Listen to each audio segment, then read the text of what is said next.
Hi guys! Ako nga pala si UJs at nagbabalik tayo para sa another Mir 4 contents natin. So sa video na to guys, ituturo ko sa inyo yung bagong way paano bumili ng Mir 4 NFT, no? So kasi nagbago na sila ng from Play Wallet.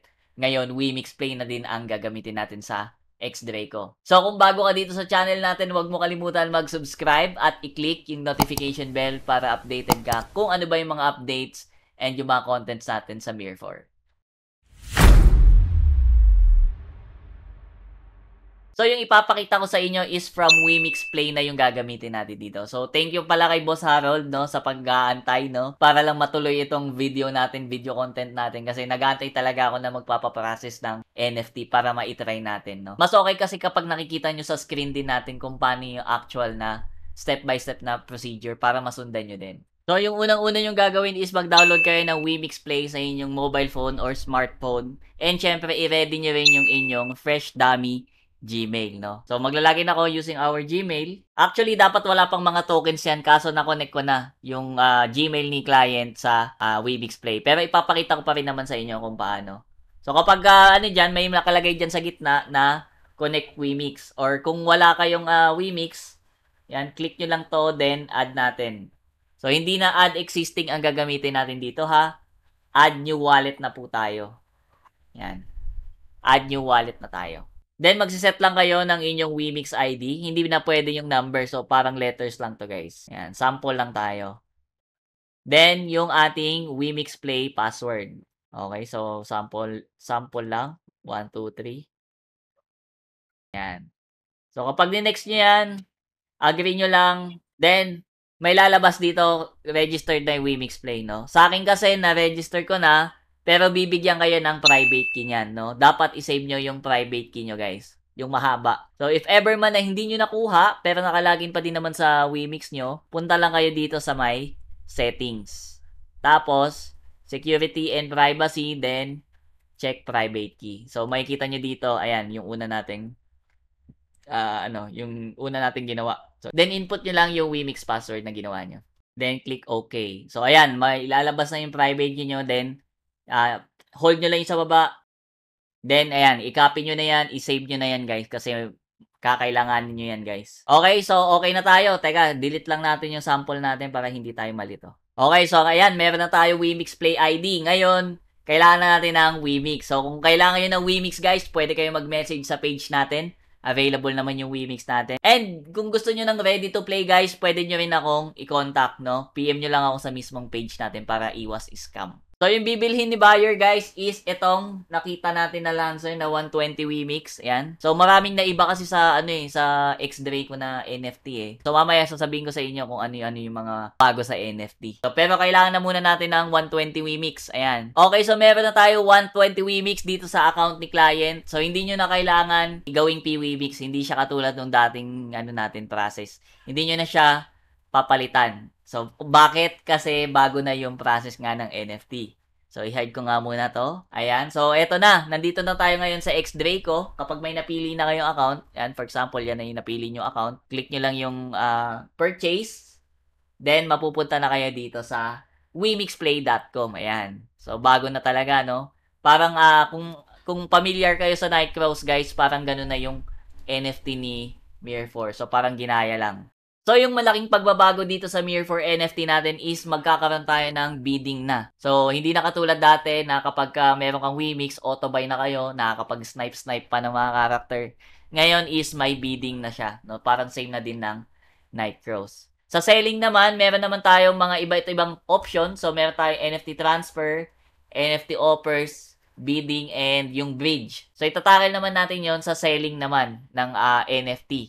So, ngayon, buying lang muna tayo. So, bid tayo ng 120 Wemix. O nga pala, meron pa pala, no? Meron ng gas fee ang pagbibid sa Mir4. So, for example, 120 nga yung Wemix na, so, meron na siyang 0.11 na gas fee, no? So, kung bibili man kayo, guys, make sure lang na meron kayong, may pasobra na kayo, no? Kahit at least 1 Wemix siguro para hindi kayo mahirapan, no? Pero I think fixed naman siguro to. So, gawin na lang natin 121 Wemix para kay Bossing. So, lagyan ko lang to saglit. Okay, so nilagyan ko na ng additional 1 Wemix yung account ni Bossing. Ayan, so meron na tayo 121 Wemix. So, pwede na tayo mag-bid ng 120 ngayon. So, ayan. Click lang natin yung place bid. Ngayon, may lalabas sa QR. I-scan mo lang yan sa Wimix Play nyo na app. Allow lang.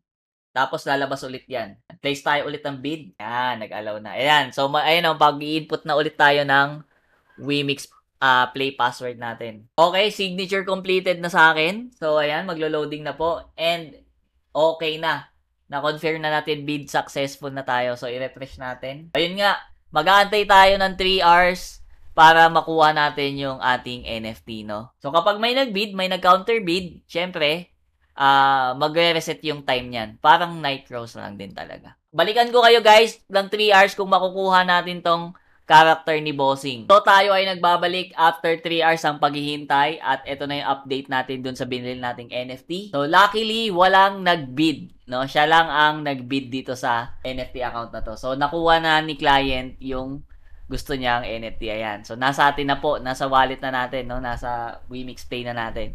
So, ngayon, ilalapag na natin siya in-game. So, eto nga yung sinasabi ko kanina. No? Kapag magsisil kayo ng NFT is may mga options kayo. So, meron tayo NFT sale na mag-auction kayo. Ilalagay niyo sa auction yung inyong mga accounts. Meron din tayong NFT transfer, yung direct na sa buyer mo, yung NFT, no, ipapasa mo sa mismong address niya. So, iwas snipe to.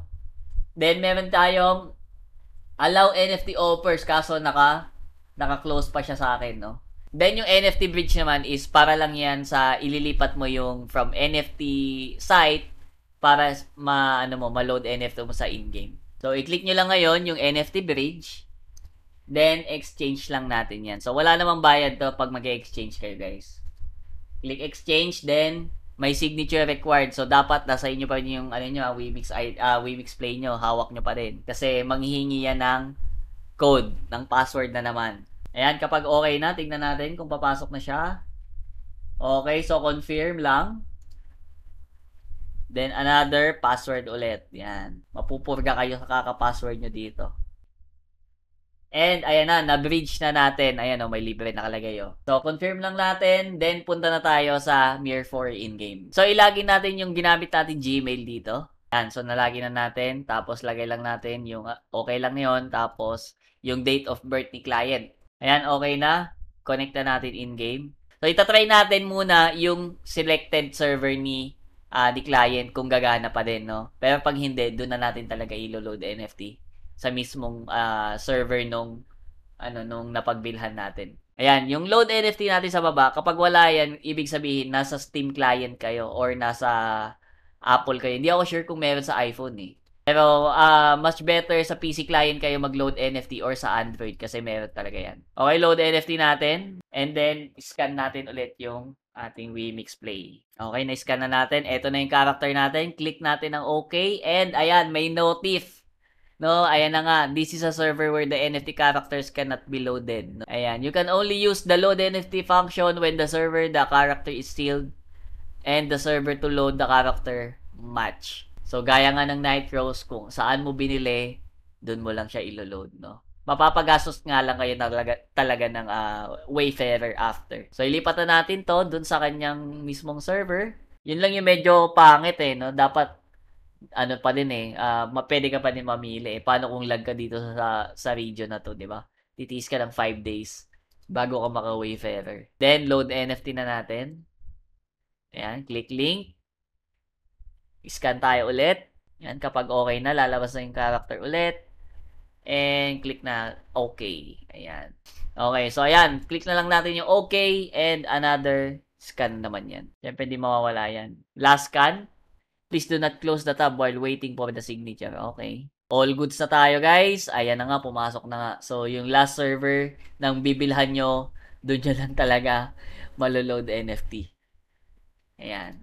At least alam na natin kung paano bumili ng NFT, no? Di na masyado mahirap. So, ayan. Okay na tayo. So, okay na tayo na nabili na natin yung NFT ni client. Pwede niya nang i-login to. Ayan. So, ayan na. Nakabili na tayo ng character galing sa NFT site using the Wimix Play. No? So, medyo madali lang din naman, no? Ang lang talaga, matagal lang yung sa bidding kasi 3 hours talaga yung hihintayin mo. So, next video natin, itatry naman natin is yung magsisil naman tayo ng NFT. So, kung may natutunan ka sa video natin, huwag mo kalimutan mag-subscribe sa channel natin at i-click yung notification bell para updated ka kung kailan yung mga updates natin sa Mir 4. Need an upgrade? We have available WeMix for Mir 4 and Night Crow. We also offer ready-to-play accounts via NFT on Mir 4. Just message our page, UJ's Gaming, to inquire.